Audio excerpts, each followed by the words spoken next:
Puji Tuhan, selamat pagi saudara semua. Kita ada di rumah Tuhan. Kita siapkan hati kita untuk memuji, menyembah Dia, untuk mendengarkan firman Tuhan. Mari terlebih dahulu kita berdoa. Haleluya, haleluya. Terima kasih Tuhan buat kesempatan pada pagi hari ini. Kami umat-Mu, kami anak-anak-Mu, kami ada di bait-Mu. Kami ada di rumah Tuhan dan kami percaya ketika kami datang ke rumah Tuhan, ketika kami bersatu hati meninggikan nama-Mu, ketika kami memuliakan Engkau dengan segenap hati kami percaya Engkau hadir di tengah-tengah kami Tuhan. Dan kami boleh lihat ketika Engkau hadir di tengah-tengah kami, maka kehadiran-Mu menjadi sumber kekuatan, sumber sukacita, sumber berkat, sumber kebahagiaan, dan damai sejahtera bagi setiap kami.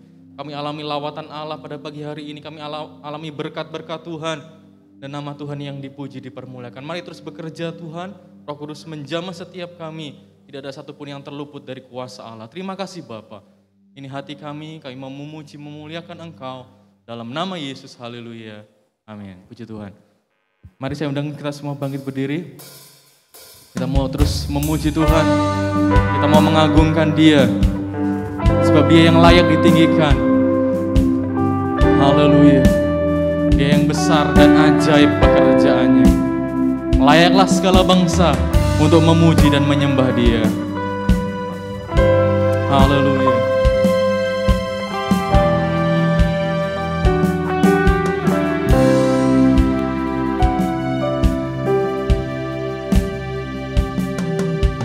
Besar dan ajaiblah karya-Mu, adil dan benarlah jalan-Mu.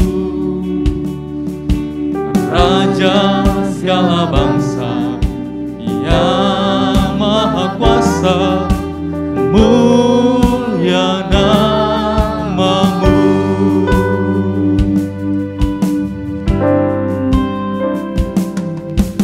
Besar dan ajaiblah karya-Mu, adil dan benarlah jalan-Mu. Raja segala bangsa, yang maha kuasa, mulia nama-Mu. Layaklah segala bangsa sujud kepadamu, sebab Kaulah yang kudus, layak disembah.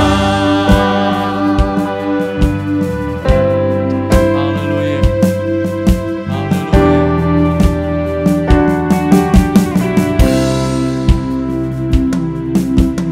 Besar dan ajaiblah karya-Mu, ajaib Engkau Tuhan.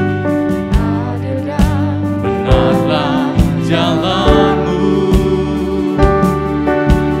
Raja segala bangsa, yang maha kuasa, mulia nama-Mu.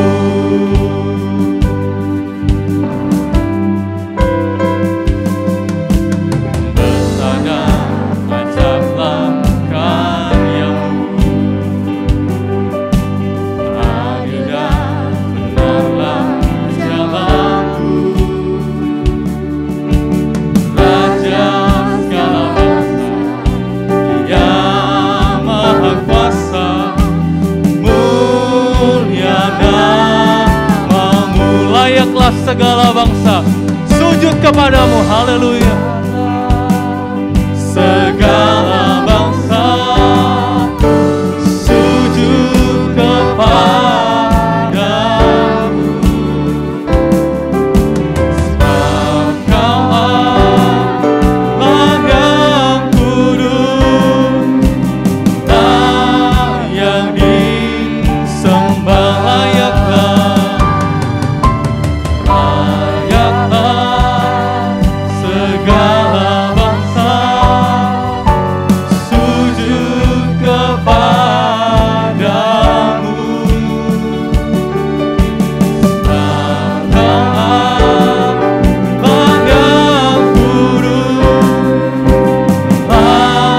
yang disembah, layaklah, layaklah segala bangsa sujud kepadamu, sebab Kau Allah yang turut layak disembah, layaklah Kau Tuhan, segala bangsa sujud kepadamu, sebab Kau Allah yang turut layak disembah. Sekali lagi, layaklah, amin. Haleluya. Hanya Engkau yang layak dimuliakan Tuhan. Haleluya. Ya. Sebab Kau Allah yang kudus, layak disembah. Sebab Kau Allah yang kudus, sebab Kau Allah yang kudus, layak disembah. Haleluya. Berikan sorak-sorai untuk Tuhan kita. Haleluya. Haleluya. Haleluya. Tetap bangkit berdiri. Kita tetap memuji Tuhan. Kita tetap memuliakan Dia. Sebab kasih setianya sungguh besar dalam hidup kita. Kecaplah dan lihatlah betapa baiknya Tuhan itu. Amin. Haleluya.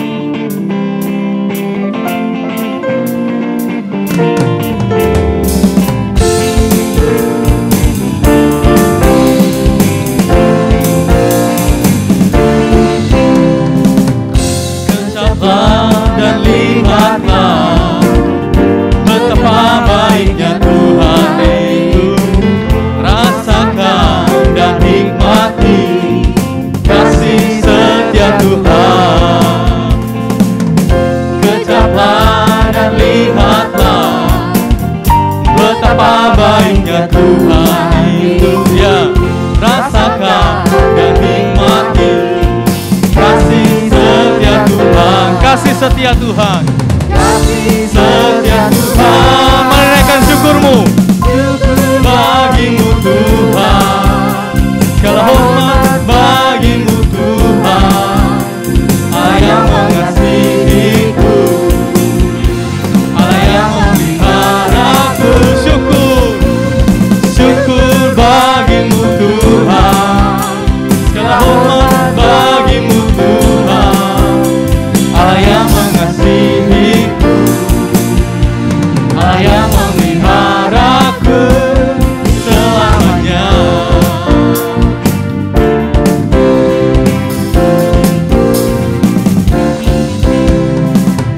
Kecaplah dan lihatlah betapa baiknya Tuhan itu. Ya, rasakan dan nikmati,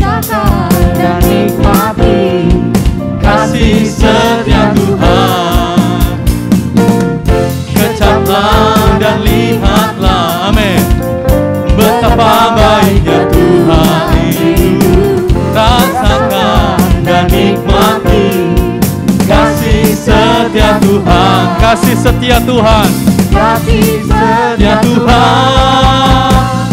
Syukur bagimu Tuhan, segala hormat bagimu Tuhan, Allah yang mengasihiku, Allah yang memeliharaku. Syukur, syukur bagimu Tuhan, segala hormat bagimu Tuhan, Allah yang mengasihiku, Allah yang memeliharaku.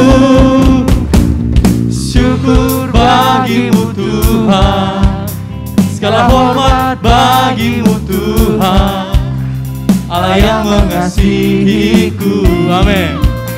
Allah yang memeliharaku. Syukur, syukur bagimu Tuhan, segala hormat bagimu Tuhan, Allah yang mengasihiku,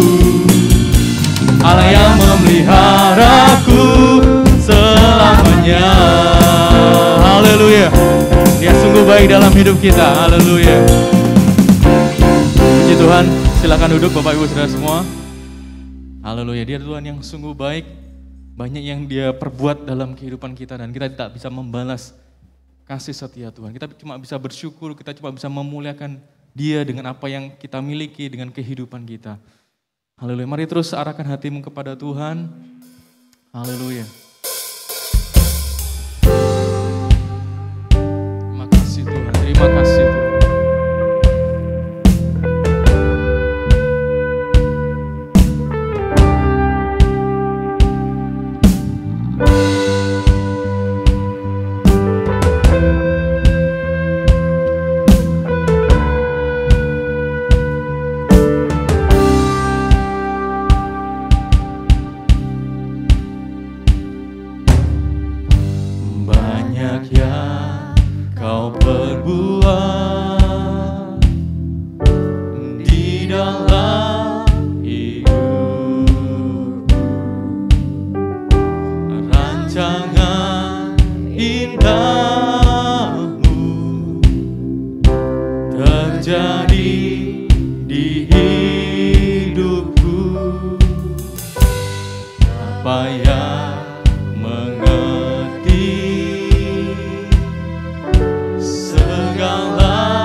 Kami bersyukur Bapa.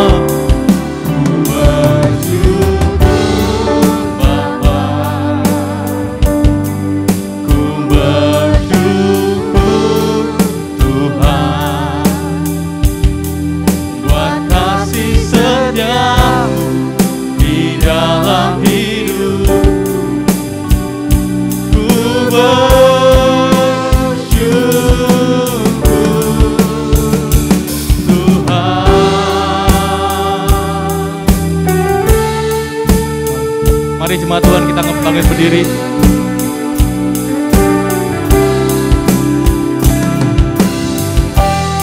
Haleluya. Terima kasih Tuhan. Kami mau terus bersyukur kepada Engkau. Haleluya. Buat keajaiban, buat kebaikan. Terima kasih Tuhan. Banyak yang Kau perbuat di dalam rancangan indahmu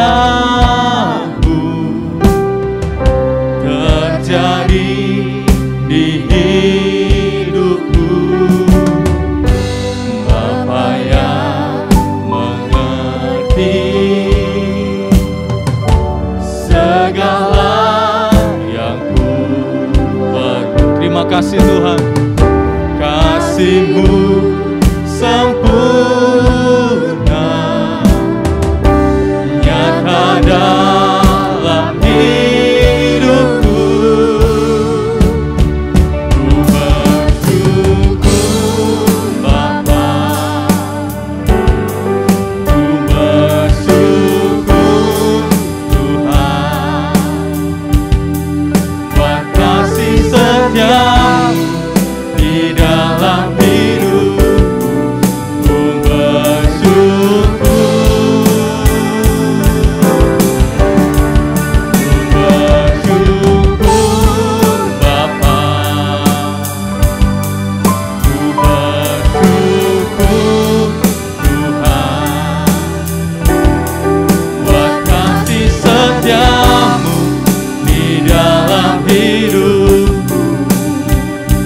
lembah kelam.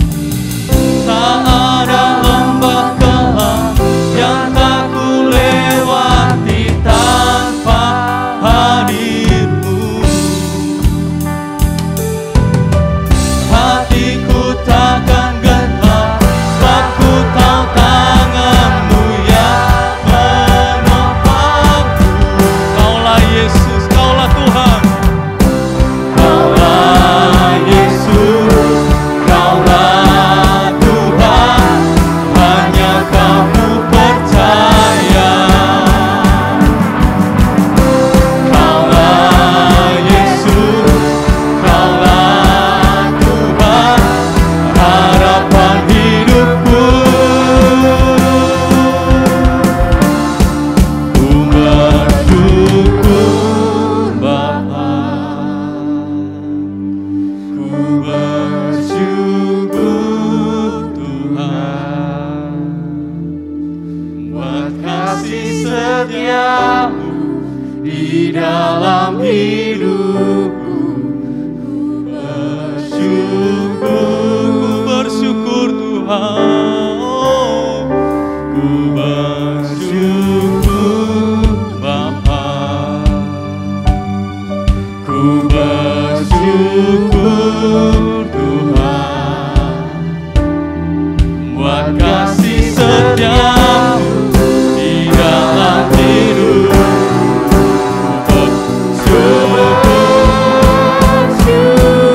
Ya, ku bersyukur, bersyukur Bapa, amin. Ku bersyukur Tuhan, buat kasih setia-Mu di dalam hidupku. Ku bersyukur,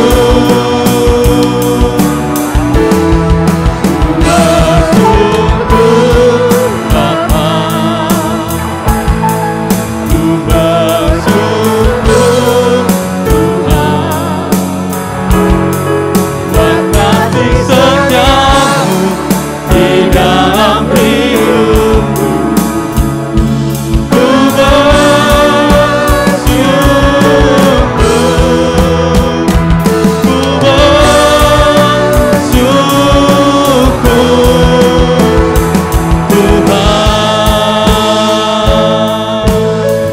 Haleluya, haleluya, haleluya, haleluya, haleluya. Terima kasih Tuhan. Kami bersyukur buat segala kebaikan-Mu dalam hidup kami. Kami berterima kasih buat karya-Mu dalam hidup kami. Engkau yang sudah selamatkan kami Tuhan. Terima kasih Tuhan. Haleluya, haleluya, haleluya. Terima kasih Tuhan. Terima kasih buat segala sesuatu yang Tuhan sudah beri dalam hidup kami. Terima kasih buat segala kebaikan Tuhan. Terima kasih buat segala berkat-berkat Tuhan. Kami tidak dapat membalas segala kebaikan-Mu Tuhan. Kami tidak dapat membalas semua pengorbanan-Mu bagi kami. Kami mau memuliakan Engkau dengan hidup ini Tuhan. Kami mau mengagungkan Tuhan dengan pujian kami, dengan penyembahan kami. Biarlah Engkau disenangkan melalui pujian penyembahan kami pada pagi hari ini Tuhan. Dan kalau sebentar kami akan mendengarkan firman-Mu, Tuhan juga yang berbicara bagi kami semua melalui hamba-Mu. Urapi hamba-Mu, bahkan setiap kami tinggal dalam urapan Allah. Biar firman Tuhan yang kami dengar itu mengubahkan kami. Biar firman Tuhan yang kami dengar itu menegur kami, mengajar kami. Untuk kami terus jalan dalam kebenaran-Mu. Terima kasih Tuhan, terima kasih. Ini hidup kami, bentuk kami sesuai dengan rencana dan kehendak-Mu. Ini kami Tuhan. Kami siapkan hati kami untuk mendengarkan firman-Mu. Dalam nama Yesus, haleluya. Amin. Puji Tuhan, silakan. Haleluya. Kita percaya Tuhan yang kita sembah adalah Tuhan yang hidup. Dia Allah yang rela mati bagi dosa kita. Dia bangkit, dia naik ke surga, dan dia pasti datang yang kedua kali menjemput saudara dan saya. Haleluya. Segala puji dan hormat kita naikkan kepada Tuhan. Segala kemuliaan bagi dia Raja di atas segala Raja. Tuhan di atas segala Tuhan. Dan yang berjanji akan datang kembali menjemput saudara dan saya. Minggu lalu kita telah memperingati kebangkitan Tuhan. Tema khotbah hari ini, Minggu 11 April 2021, mengapa Galilea? Mengapa Galilea? Mari kita baca ayat pokok kita yang terambil dalam Injil Lukas pasal 24 ayat yang ketiga. Lukas 24 ayat yang ketiga. Dan setelah masuk, mereka tidak menemukan mayat Tuhan Yesus. Dan setelah masuk, mereka tidak menemukan mayat Tuhan Yesus. Berarti kubur telah kosong. Kubur kosong dan Yesus sudah bangkit. Malaikat Tuhan menyaksikannya bahwa Yesus sudah bangkit dalam Injil Matius 28 ayat yang ke-6. Ia tidak ada di sini, sebab ia telah bangkit.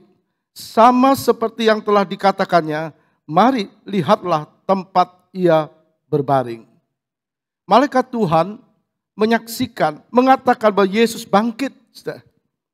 Ia telah bangkit sama seperti yang telah dikatakannya, mari lihatlah tempat ia berbaring. Yesus sendiri juga sudah mengatakannya kepada murid-muridnya bahwa dia pasti bangkit.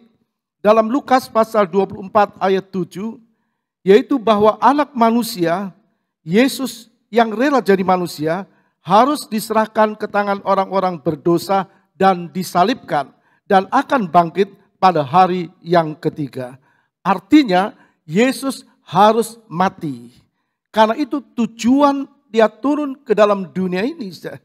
Dalam Yohanes 3:16 jelas berkata, karena begitu besar kasih Allah akan dunia ini, sehingga ia telah mengaruniakan anaknya yang tunggal, supaya barang siapa yang percaya kepadanya tidak binasa, melainkan beroleh hidup yang kekal. Tujuannya turun ke dunia, dia mati di kayu salib. Jadi Yesus berkata, anak manusia dirinya harus diserahkan ke tangan orang-orang berdosa dan disalibkan. Dan akan bangkit pada hari yang ketiga. Dan benar dia bangkit pada hari yang ketiga. Malaikat Tuhan kembali mengingatkan perkataan Yesus, bahwa Yesus benar-benar bangkit sebagaimana tadi kita mendengar. Juga di dalam ayat 7 di Matius 28, dan segeralah pergi dan katakanlah kepada murid-muridnya bahwa ia telah bangkit dari antara orang mati, ia mendahului kamu ke Galilea, di sana kamu akan melihat dia, sesungguhnya aku telah mengatakannya kepadamu. Malaikat Tuhan ingatkan perkataan Tuhan, bahwa Tuhan akan bangkit pada hari yang ketiga lalu pergi ke Galilea. Juga malaikat Tuhan berkata, ia telah bangkit dari antara orang mati, ia mendahului kamu ke Galilea. Jadi apa yang dikatakan malaikat Tuhan itu benar. Karena malaikat Tuhan adalah pesuruh Tuhan. Dalam ayat 10 di Matius 28, ayat 10. Maka kata Yesus kepada mereka, jangan takut, pergi dan katakanlah kepada saudara-saudaraku, supaya mereka pergi ke Galilea, di sanalah mereka akan melihat aku. Jadi malaikat Tuhan mengutip perkataan Tuhan bahwa dia bangkit pada hari ketiga, lalu pergi ke Galilea. Yesus juga berkata kepada perempuan-perempuan yang melihat dia bangkit, dia berkata, jangan takut, pergi dan katakanlah kepada saudara-saudaraku, supaya mereka pergi ke Galilea, dan di sanalah mereka akan melihat aku. Supaya mereka pergi ke Galilea, dan di sanalah mereka akan melihat aku. Dia benar-benar pergi ke Galilea. Ayat 32 dari Matius 26. Akan tetapi sesudah aku bangkit, aku akan mendahului kamu ke Galilea. Jadi Yesus yang berkata, jadi perkataannya benar, dia pergi ke Galilea. Mengapa Yesus pergi ke Galilea? Mengapa dia berada di Galilea sesudah kebangkitannya? Kita tahu karena sebagian besar pelayanannya di daerah Galilea. Jadi sebelum dia mati di kayu salib, dia memberitakan kebenaran firman-Nya kepada orang-orang Galilea. Sebagian besar pelayanannya ada di Galilea. Maka dia kembali ke Galilea untuk menjelaskan kepada orang-orang yang pernah mendengar, yang percaya kepadanya bahwa dia adalah Tuhan. Agar semua orang yang percaya tetap setia, tetap kuat imannya, dan akan terima kehidupan yang kekal. Dan begitu juga dengan kita, Tuhan mengkuatkan dengan firman-Nya. Supaya kita kuat bahwa dia adalah Tuhan. Dia rela mati, dia bangkit karena dia Tuhan. supaya kita tetap kuat iman kita, saudara. Nah, karena dia bangkit, saudara, maka dia ada di tengah-tengah kita. Dalam Matius 28 ayat 20, dan ketahuilah, aku menyertai kamu senantiasa sampai kepada akhir zaman. Jadi dia tetap menyertai saudara dan saya. Dia berjanji, dia menyertai kita sampai akhir zaman. Jadi apa yang harus kita takutkan? Kita harus berserah sepenuh kepada Tuhan. Dia berkata, aku akan ke Galilea dan engkau akan melihat aku. Galilea itu sekarang adalah wilayah bagian utara Palestina. Suatu daerah yang sempit sepanjang lebih kurang 72 km di sebelah barat dataran tinggi Golan dan tenggara Libanon itu sekarang. Dalam perjanjian lama, Galilea ini disebut sebagai kota perlindungan. Itu dalam Yosua pasal 20. Jadi seseorang akan mendapatkan perlindungan dan pengampunan dari kesalahannya yang dia tidak sengaja. Dia tidak sengaja berbuat salah, menyakiti orang lain atau membunuh orang lain dalam perjanjian lama. Kalau dia melarikan di salah satu kota perlindungan dan salah satunya adalah Galilea, maka mereka akan terima kelepasan. Nah, kita mengerti perlindungan kita kepada siapa? Kita semua adalah orang-orang yang tidak luput dari kesalahan. Ada persoalan, ada problem dalam hidup ini. Kepada siapa kita minta perlindungan kalau bukan kepada Dia? Dalam Mazmur 91 ayat 1 dan 2 dikatakan, orang yang duduk dalam lindungan yang maha tinggi dan bermalam dalam naungan yang maha kuasa akan berkata kepada Tuhan, tempat perlindunganku dan kubu pertahananku, Allahku yang kupercayai. Kepada siapa kita minta pertolongan? Kepada siapa kita berharap? Dalam situasi sekarang ini, kita tahu hanya kepada Tuhan. Dia sumber pertolongan itu, Dia sumber perlindungan, Dia sumber kesembuhan, Dia sumber segala-galanya. Amin. Beri kemuliaan bagi Tuhan. Kalau dalam perjanjian lama disebutkan bahwa salah satu kota perlindungan terletak di Galilea. Galilea juga dikatakan sebagai wilayah bangsa-bangsa lain atau bangsa asing. Tapi dilawat oleh Tuhan. Matius 4 ayat 15. Tanah Sebulon dan tanah Naftali, jalan ke laut, daerah seberang sungai Yordan, Galilea wilayah bangsa-bangsa lain. Bangsa yang diam dalam kegelapan telah melihat terang yang besar, dan mereka yang diam di negeri yang dinaungi maut telah terbit terang. Janji Tuhan, nubuatan ini dan terus digenapi. Sudah digenapi dan terus akan digenapi. Ada tanah-tanah yang disebut tanah Sebulon dan Naftali, seberang sungai Yordan, Galilea, wilayah bangsa-bangsa lain. Mereka diam dalam kegelapan. Banyak orang di sekitar kita masih hidup dalam kegelapan, terikat dengan kegelapan, terikat dengan dosa. Tapi Tuhan berkata bahwa Tuhan akan datang kepada mereka. Bangsa yang diam dalam kegelapan telah melihat terang yang besar. Siapa terang yang besar itu? Yesus itu terang yang besar. Dia berkata, akulah terang dunia. Jadi kita percaya, saudara, kebangkitan Tuhan itu akan menarik banyak orang percaya kepada Tuhan. Sebab dia melihat Yesus adalah Tuhan yang hidup. Dalam ayat tadi dikatakan mereka yang diam di negeri yang dinaungi maut. Dinaungi kematian, kematian kekal. Tidak ada lagi kehidupan kalau orang di luar Kristus. Tapi kembali kita melihat mereka akan melihat terang yang ajaib. Saudara, kita percaya apa yang dinubuatkan terus dan terus dan terus akan digenapi. Sudah digenapi tapi terus akan digenapi. Akan banyak orang datang kepada Tuhan.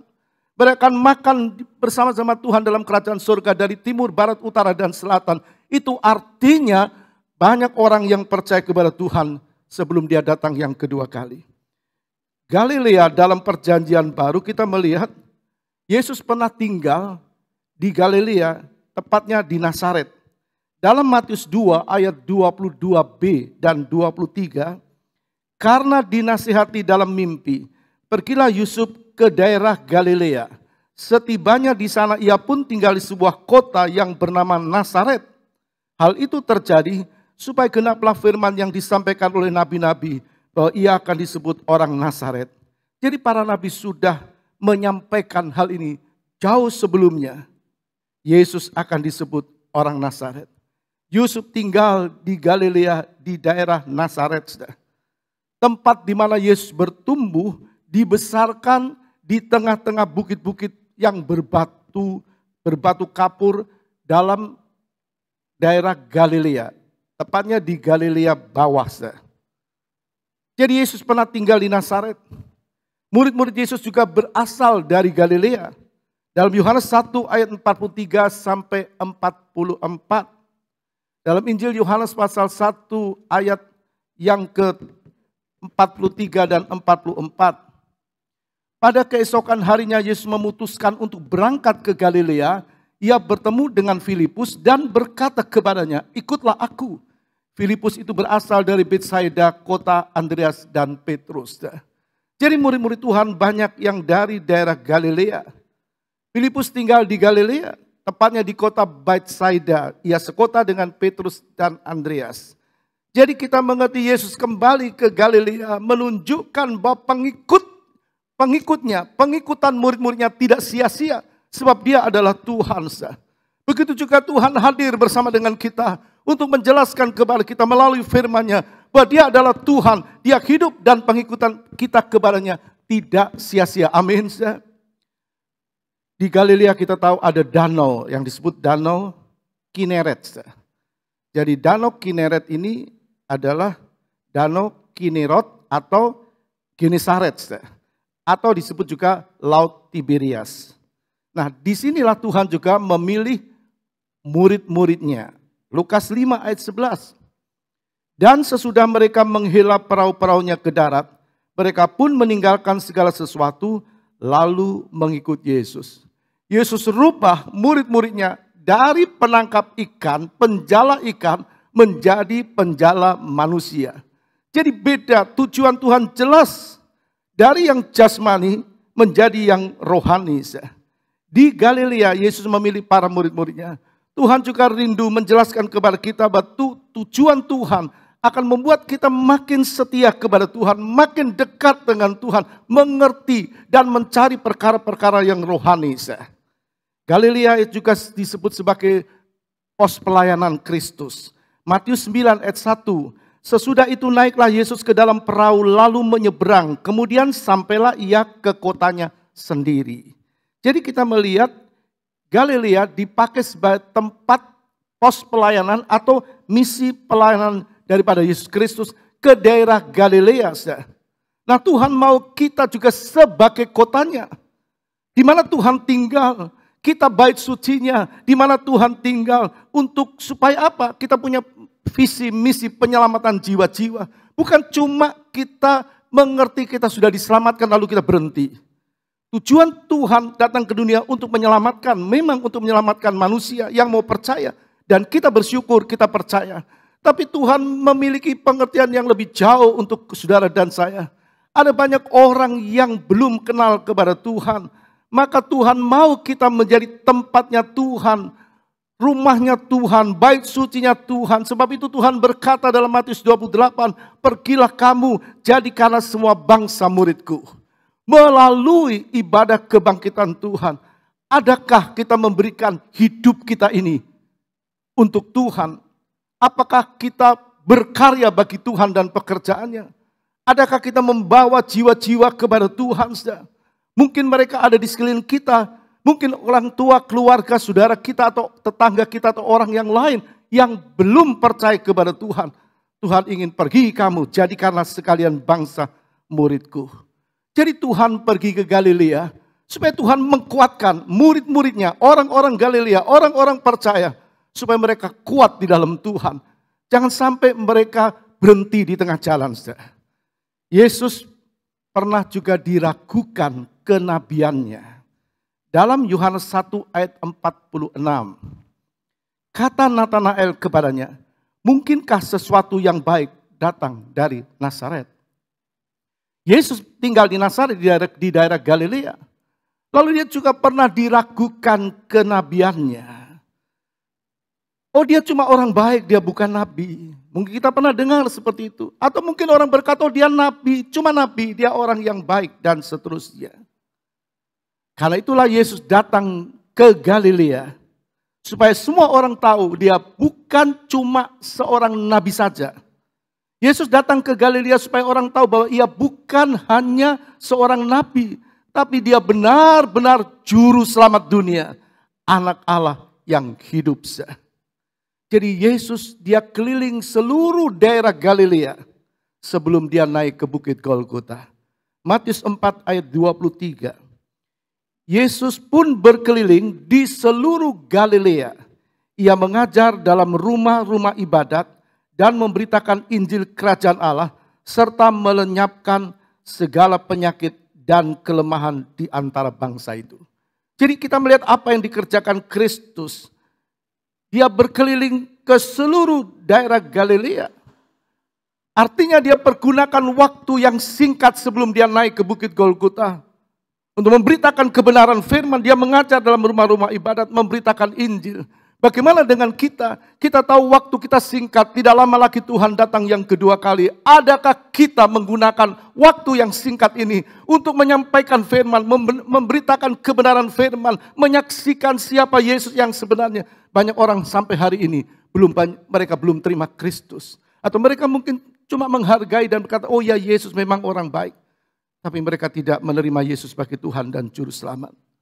Tuhan mau supaya kita menjadi saksinya. Dia bangkit. Dia ingin banyak orang terima dia sebagai Tuhan dan Juru Selamat. Satu waktu setelah kebangkitannya, Yesus berkata kepada Simon Petrus. Kalau kita membuka dalam Injil Yohanes 21 ayat 15. Atau kita melihat dalam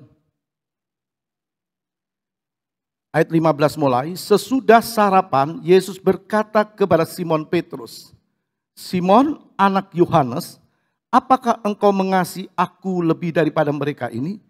Jawab Petrus kepadanya, benar Tuhan, engkau tahu bahwa aku mengasihi engkau. Kata Yesus kepadanya, gembalakanlah domba-dombaku.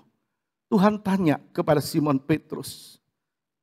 Dia berkata kepada Simon Petrus, Simon anak Yohanes, apakah engkau mengasihi aku lebih daripada mereka ini?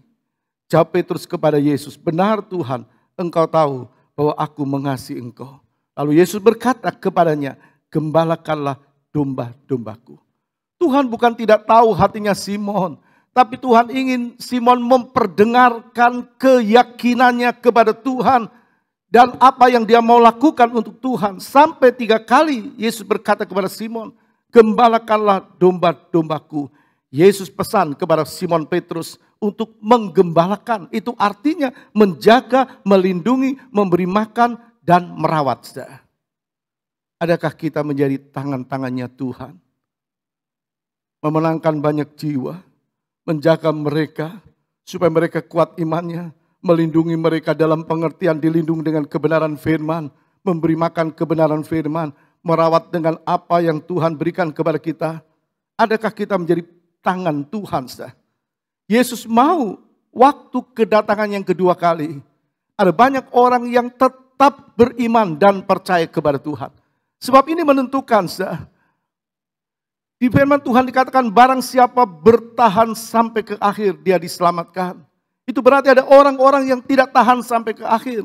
Dan saudaralah dan saya dan saudara yang punya tugas untuk membuat mereka tetap setia kepada Tuhan. Melalui sikap kita, melalui tutur kata kita, melalui firman Tuhan. Supaya mereka tetap percaya kepada Tuhan.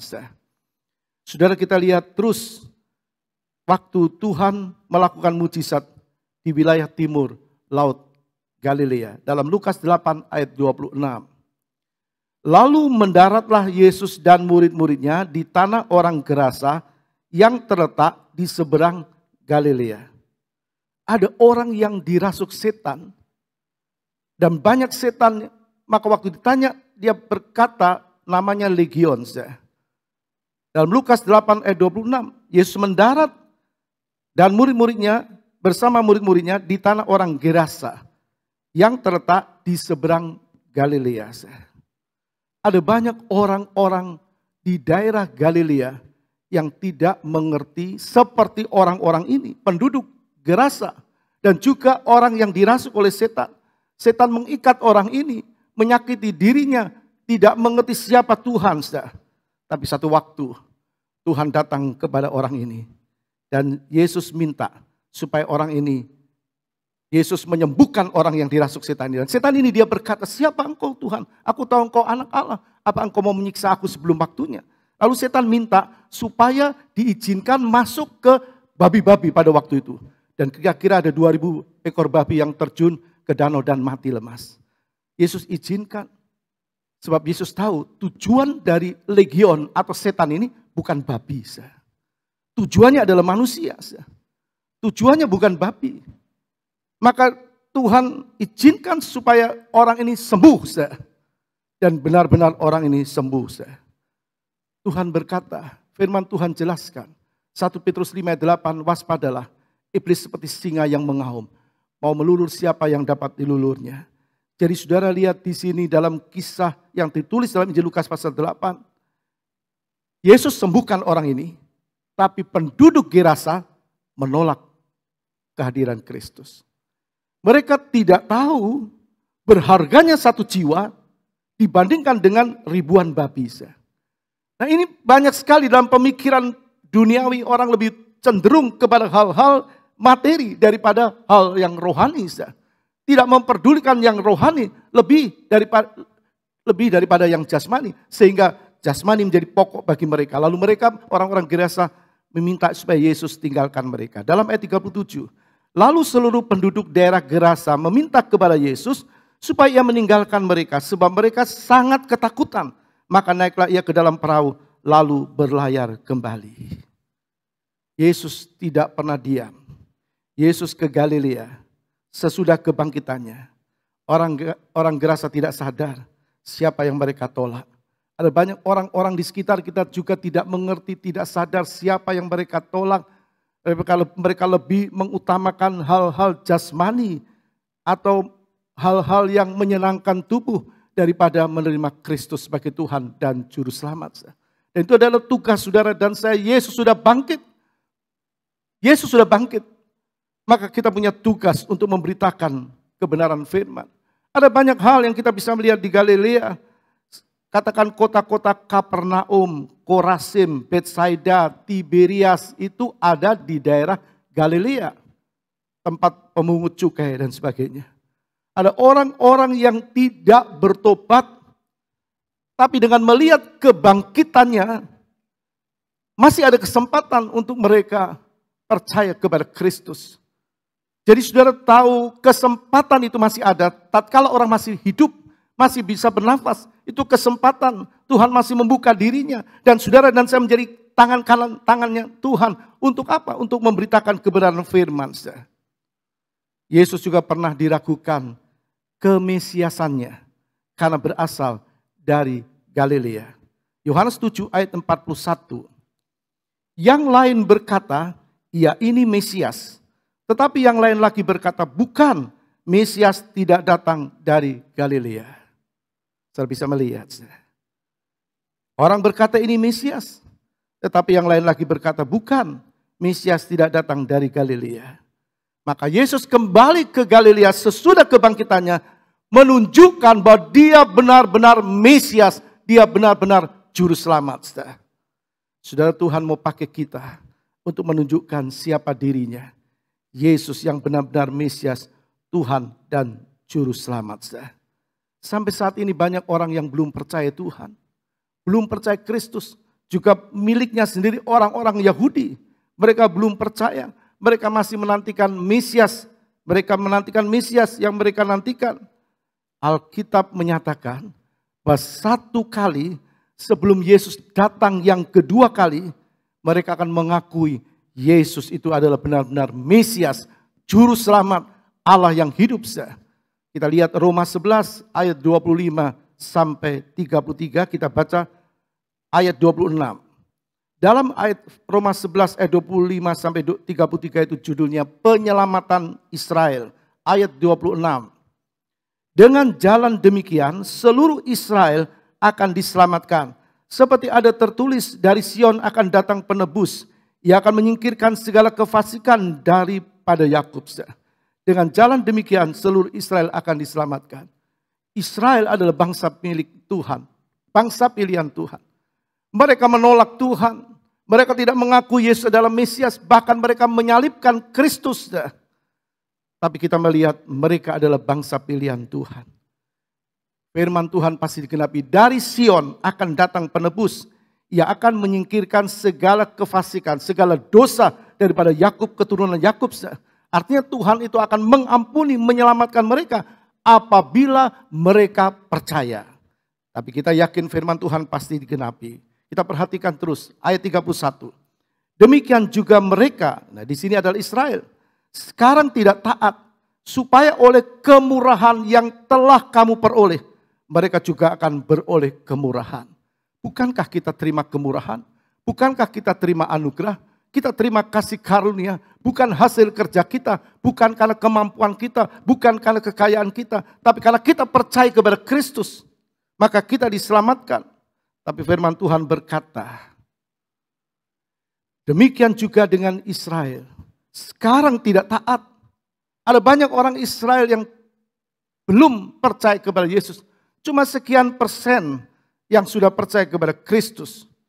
Firman Tuhan katakan, supaya oleh kemurahan, oleh kasih karunia, oleh anugerah yang telah kita terima, yang kamu terima, mereka juga akan beroleh kemurahan. Bukankah Tuhan tetap memperhatikan bangsa miliknya? Tuhan memperhatikan bangsa miliknya. Apa yang terjadi di Timur Tengah itu, kita tahu apa itu pasti kegenapan firman Tuhan. Dalam ayat 33, alangkah dalamnya kekayaan hikmat dan pengetahuan Allah. Sungguh tak terselidiki keputusan-keputusannya dan sungguh tak terselami jalan-jalannya. Jadi dulu kita ini tersesat, kita tidak tahu. Kalau kita diselamatkan itu karena anugerah, karena kasih karunia Tuhan. Dan kita melihat karena penolakan bangsa Israel terhadap Yesus, maka keselamatan itu diberikan kepada kita. Nah kita baca ayat 11. Maka aku bertanya, adakah mereka tersandung dan harus jatuh? Sekali-kali tidak. Itu maksudnya mereka tidak percaya, apakah mereka binasa? Sekali-kali tidak. Kalau mereka tidak tetap dalam ketidakpercayaan. Kalau mereka percaya maksudnya. Tetapi oleh pelanggaran mereka, keselamatan telah sampai kepada bangsa-bangsa lain, supaya membuat mereka cemburu. Saya yakin firman Tuhan pasti digenapi. Kalau kita sekarang mengerti, kita sedang menantikan kedatangan Tuhan yang kedua kali. Sedangkan orang-orang Yahudi milik Tuhan, sebagian besar belum menerima Yesus sebagai Tuhan dan Juru Selamat. Apakah Tuhan tinggalkan mereka? Tidak. Ayat 15. Sebab jika penolakan mereka berarti perdamaian bagi dunia.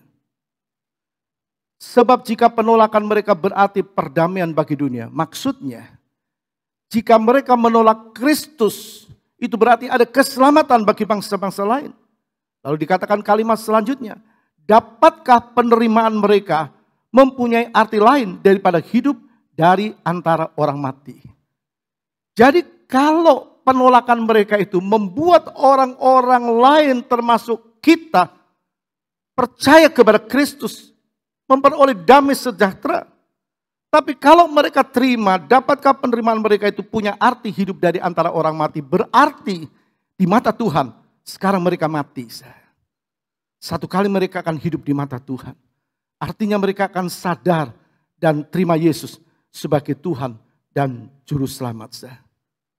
Kita percaya apa yang dikatakan firman Tuhan benar. Kalau mereka mulai percaya, kalau banyak orang-orang Yahudi percaya, itu tandanya tidak lama lagi Yesus pasti datang yang kedua kali.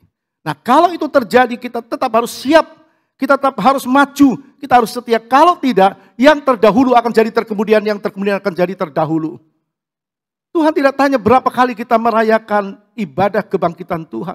Tapi apakah makna ibadah kebangkitan Kristus itu menjiwai seluruh hidup kita? Membuat kita yakin dia Allah yang rela turun ke dunia mati bagi kita. Lalu dia hidup karena dia Tuhan. Yesus buktikan bahwa ia benar-benar bangkit. Bukan cerita apa kata orang. Tapi Yesus sendiri membuktikan bahwa dia hidup, dia bangkit, dia pergi ke Galilea. Jadi saudara, kita tahu bahwa dia buktikan, meskipun ada orang-orang yang tidak percaya. Kita baca Matius 28 ayat 15. Mereka menerima uang itu dan berbuat seperti yang dipesankan kepada mereka. Dan cerita ini tersiar di antara orang Yahudi sampai sekarang ini. Jadi Yesus bangkit, tapi di satu sisi katakan tua-tua atau kepala-kepala imam-imam itu memberi beberapa jumlah uang kepada penjaga-penjaga supaya mereka bilang bahwa mayatnya dicuri oleh murid-muridnya pada waktu engkau tidur. Dan cerita itu tersiar di antara orang Yahudi sampai sekarang ini. Yesus bangkit, di sini bilang Yesus tidak bangkit, dicuri orang. Yesus bangkit, di sini bilang oh itu cuma Yudas yang mati. Di sini Yesus bangkit, benar-benar bangkit, tapi di sini bilang oh dia cuma pingsan. Mana yang benar? Pasti ada yang benar. Pasti ada yang benar. Dan pasti ada yang tidak benar. Ada yang benar. Ada yang tidak bohong. Tapi ada yang bohong. Kita percaya. Yesus hidup. Yesus bangkit. Amin. Beri tepuk tangan bagi Tuhan. Kita percaya. Yesus hidup. Yesus bangkit. Tapi ada orang-orang berkata, enggak bangkit. Murid-muridnya mencuri mayatnya. Enggak bangkit. Bukan Yesus yang disalib. Yudas yang disalib. Siapa yang bohong? Mungkin orang berkata, imam-imam kepala. Mungkin orang berkata, serdadu-serdadu penjaga kubur yang bohong karena diberi sejumlah uang. Firman Tuhan katakan, serdadu-serdadu bohong. Memang benar. Imam-imam kepala bohong. Memang benar. Tapi siapa di balik kebohongan mereka itu? Siapa bapa pembohong? Iblis itulah bapa pembohong. Yohanes 8 ayat 44. Iblislah yang menjadi bapamu dan kamu ingin melakukan keinginan-keinginan bapamu. Jadi iblis, dia mau supaya orang tidak percaya Yesus. Dia bapa pembohong. Tapi dia pakai orang-orang. Nah, di sini sudah bisa mendengar. Iblislah yang menjadi bapamu dan kamu ingin melakukan keinginan-keinginan bapamu. Ia adalah pembunuh manusia sejak semula dan tidak hidup dalam kebenaran. Sebab di dalam dia tidak ada kebenaran. Apabila ia berkata dusta, ia berkata atas kehendaknya sendiri. Sebab ia adalah pendusta dan bapa segala dusta. Kubur itu jelas dimeterai. Dijaga siang malam. Mana mungkin murid-muridnya mencuri? Untuk apa? Sebab murid-muridnya percaya bahwa Yesus bangkit pada hari yang ketiga. Jadi jelas mereka bohong. Kebohongan itu pasti dibungkam dengan kebenaran. Kebohongan itu dibongkar dengan kebenaran. Dengan Yesus menyatakan dirinya bahwa dia bangkit. Maka itu membungkam kebohongan. Jadi orang yang menerima Yesus, yang mati dan bangkit, maka dulu dia tidak percaya itu akan terbuang. Kebohongan itu akan dibungkam dengan kebenaran. Sebab para imam bukan katakan menipu orang-orang dengan memakai para serdadu. Tapi mereka melawan Tuhan. Iblis melawan Tuhan dan dia tidak terima. Waktu dicampakkan ke bumi menjadi setan. Maka Yesus menampakkan diri untuk membungkam kebenaran itu. Yang pertama dia tampakkan diri kepada Maria Magdalena dalam Yohanes 20 ayat 18. Maria Magdalena pergi dan berkata kepada murid-murid, aku telah melihat Tuhan dan juga bahwa dia yang mengatakan hal-hal itu kepadanya. Jelas, kebangkitannya fakta. Apa yang Yesus katakan kepada Maria Magdalena? Kita terus lihat ayat 16. Kata Yesus kepadanya, Maria. Maria berpaling dan berkata kepadanya dalam bahasa Ibrani, Rabuni, artinya guru. Kata Yesus kepadanya, janganlah engkau memegang aku, sebab aku belum pergi kepada Bapa, tetapi pergilah kepada saudara-saudaraku, dan katakanlah kepada mereka, bahwa sekarang aku akan pergi kepada Bapakku dan Bapamu, kepada Allahku dan Allahmu. Jadi di dalam Yesus dan oleh Yesuslah kita menjadi dekat dengan Allah Bapa. Haleluya. Kita tidak akan dihukum sebab dia mendekatkan dia. Dia mendekatkan kita dengan Allah Bapa. Luar biasa hatinya Yesus. Ia buktikan bahwa dia adalah Tuhan. Kebangkitannya membungkam ketidakbenaran, membungkam kebohongan. Yang mengatakan dia tidak bangkit. Dengan kebangkitannya Yesus menyatakan asalnya adalah sorga. Dikatakan Yesus pergi kembali kepada Bapanya. Itu berarti asalnya sorga. Kita baca Yohanes 14 ayat 6. Kata Yesus kepadanya, akulah jalan dan kebenaran dan hidup. Tidak ada seorang pun yang datang kepada Bapa kalau tidak melalui aku. Yesus kembali kepada Bapa tadi dikatakan, katakanlah kepada mereka bahwa sekarang aku akan pergi kepada Bapakku dan Bapamu. Jadi kalau Yesus kembali kepada Allah Bapa di surga, berarti dia asalnya dari surga. Dan oleh dia, karena dia, kita akan masuk ke dalam surga. Amin. Beri tepuk tangan bagi Tuhan. Karena Yesus yang bangkit. Jadi luar biasa hatinya Tuhan itu. Dia berkata, akulah jalan kebenaran dan hidup. Tidak ada seorang pun yang sampai kepada Bapa kecuali melalui aku.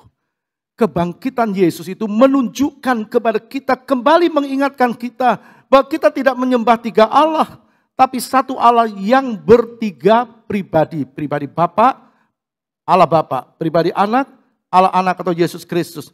Pribadi Roh Kudus atau Allah Roh Kudus. Bukan tiga Allah, tapi satu Allah yang bertiga pribadi. Kalau kita membuka 1 Yohanes 5 ayat 7 dikatakan ada 3 saksi di sorga. Bapa, Firman, dan Roh Kudus, dan ketiganya adalah satu. Nah sekarang kita baca Yohanes 14 ayat 10. Tidak percayakah engkau bahwa aku di dalam Bapa dan Bapa di dalam aku? Apa yang aku katakan kepadamu tidak aku katakan dari diriku sendiri, tetapi Bapa yang diam di dalam aku, dialah yang melakukan pekerjaannya. Tidak percayakah bahwa aku di dalam Bapa dan Bapa di dalam aku? Jadi kita bisa kenal Bapa, kenal Allah Bapa melalui Yesus Kristus. Dia adalah Tuhan. Lalu dia yang kedua menyatakan kepada perempuan-perempuan yang lain dalam Matius 28 ayat 9 sampai 10. Tiba-tiba Yesus berjumpa dengan mereka dan berkata, salam bagimu. Mereka mendekatinya dan memeluk kakinya serta menyembahnya.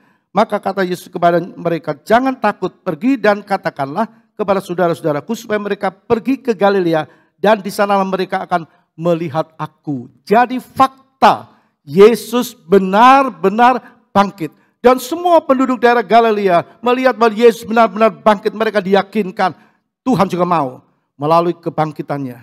Melalui ibadah kebangkitan Tuhan kita terus diyakinkan bahwa dia benar-benar Allah yang bangkit. Yang terakhir yang ketiga kepada 2 orang murid yang menuju Emmaus. Dalam Lukas 24 ayat 13 dikatakan begini. Pada hari itu juga 2 orang dari murid-murid Yesus pergi ke sebuah kampung bernama Emmaus yang terletak kira-kira 7 mil jauhnya dari Yerusalem. Dan mereka bercakap-cakap tentang segala sesuatu yang telah terjadi.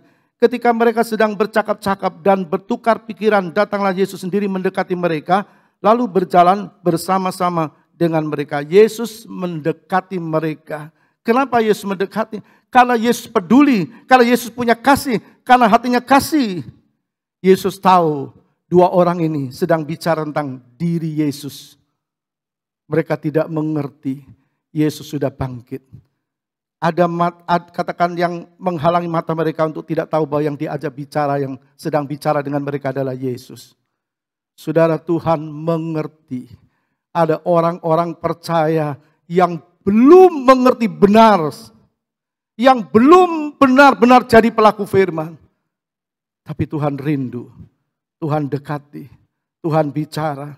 Sebagaimana mereka dengan muka muram lalu Yesus terangkan kepada mereka. Dan mereka sadar. Mereka terbuka mata mereka. Mereka melihat Yesus yang mereka bicarakan adalah Yesus yang hidup. Jadi saudara, kita melihat kembali. Yesus pergi ke Galilea. Karena pelayanan sebelumnya disalib, dia banyak melayani di seluruh daerah Galilea. Dan dia pernah diragukan kenabiannya. Dia diragukan kemesiasannya. Dia diragukan dan segala-galanya sampai dia kembali ke daerah itu. Dia buktikan bahwa dia adalah Tuhan yang bangkit. Dia Tuhan yang hidup. Dan banyak orang pasti dikuatkan pada waktu itu. Begitu juga dengan saudara dan saya. Melalui ibadah-ibadah saudara, maka Tuhan kuatkan kita, Tuhan berikan kita terus kekuatan iman saudara. Oleh karena itu Tuhan minta, bukan cuma kepada murid-muridnya, tapi kepada saudara dan saya untuk pergi dan jadikan sekalian bangsa muridnya. Dalam Matius 28 ayat 16a dikatakan begini.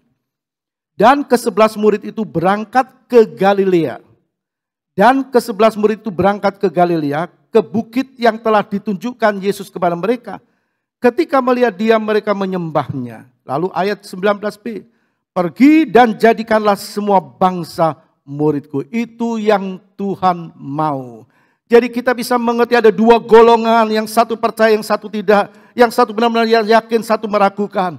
Nah, golongan yang ini ada tugas saudara dan saya untuk menceritakan siapa Yesus, untuk menghadirkan Yesus, untuk menyatakan Yesus yang sebenarnya, Yesus yang Tuhan yang rela turun ke dunia, mati bagi dosa manusia yang mau percaya kepadanya, lalu dia bangkit, dia hidup, dia kembali kepada Bapa. Ada jalan bagi kita ke surga sebab dialah jalan kebenaran dan hidup. Tidak ada seorang pun sampai kepada Bapa tanpa melalui dia. Dan itu adalah tugas saudara dan saya, menghadirkan dia melalui tutur kata kita, melalui perbuatan kita, melalui tindakan kita. Sehingga nama Tuhan dipermuliakan. Dan kalau Yesus datang yang kedua kali, dia akan berkata, sabaslah hambaku yang baik. Kita telah melakukan pekerjaannya dan kita akan terima upah mahkota kebenaran. Mari kita bangkit berdiri. Kita nyanyikan pujian kita. Kupandang kemuliaan-Mu, Imam besar, Maha Agung. Tiada satupun yang luput dari karya kasih-Mu yang mulia. Mari kita nyanyikan pujian ini. Kita percaya Tuhan hadir bersama dengan kita. Dia ingin kita kuat iman kita. Dan dia rindu untuk kita menguatkan orang lain. Supaya orang lain percaya. Yesus dia bangkit untuk saudara dan saya. Dia bangkit untuk mereka. Dia bangkit untuk semua orang yang percaya kepadanya. Haleluya. Nyanyikan dengan kesungguhan hati.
Dalam tangan-Mu penebus. Dalam tangan-Mu penebus.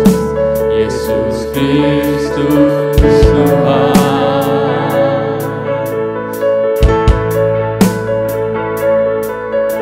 Tiada satu pun yang luput dari karya kasih-Mu yang mulia. Bagi-Mu segala pujian, hormat, kemuliaan.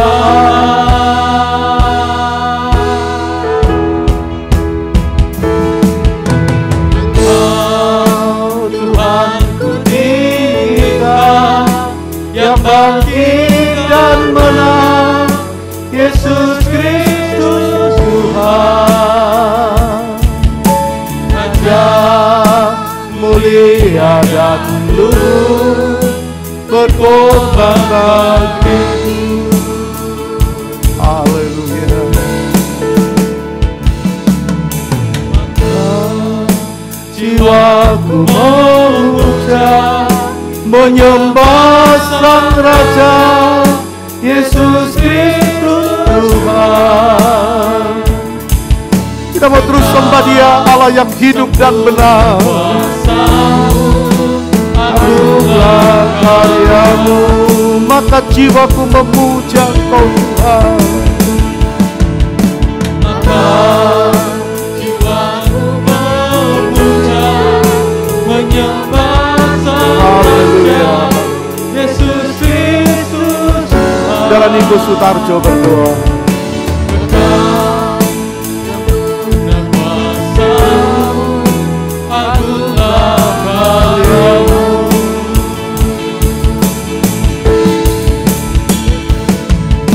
Maka jiwaku memuja, menyembah Sang Raja, Yesus Kristus Tuhan.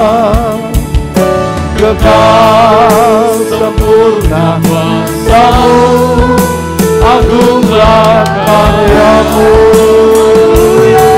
Amin. Maka jiwaku memuja, menyembah Sang Raja, Yesus Kristus Tuhan.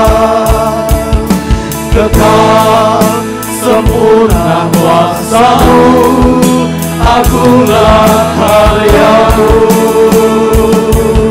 Engkau Tuhan, Engkau Tuhan ku tinggikan, yang bangkit dan menang, Yesus Kristus Tuhan. Raja mulia dan luhur, berkorban bagimu.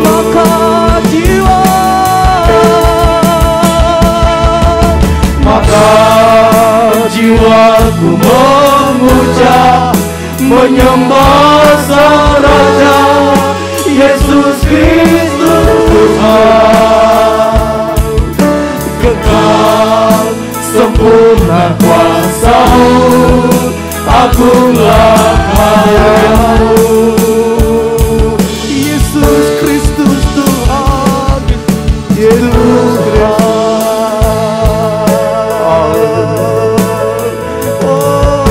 Oh, haleluya, haleluya, haleluya. Haleluya, haleluya.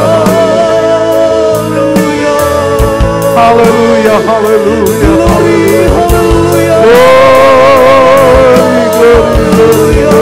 haleluya. Amin, amin, haleluya. Yesus,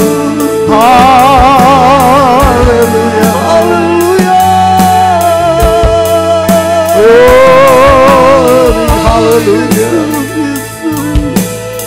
Haleluya, haleluya, haleluya.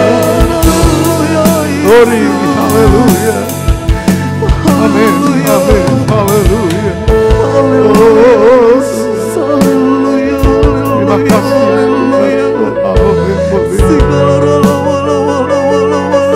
Allah yang benar, Allah yang hidup, Allah yang bangkit. Haleluya, haleluya.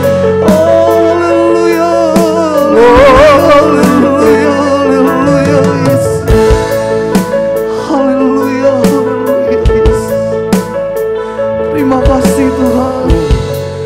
Terima kasih Tuhan. Terima kasih Bapa. Haleluya, haleluya. Haleluya, haleluya, haleluya. Haleluya. Glory, haleluya. Haleluya, haleluya, haleluya. Engkau sungguh baik Tuhan. Haleluya, haleluya. Oh, haleluya, haleluya.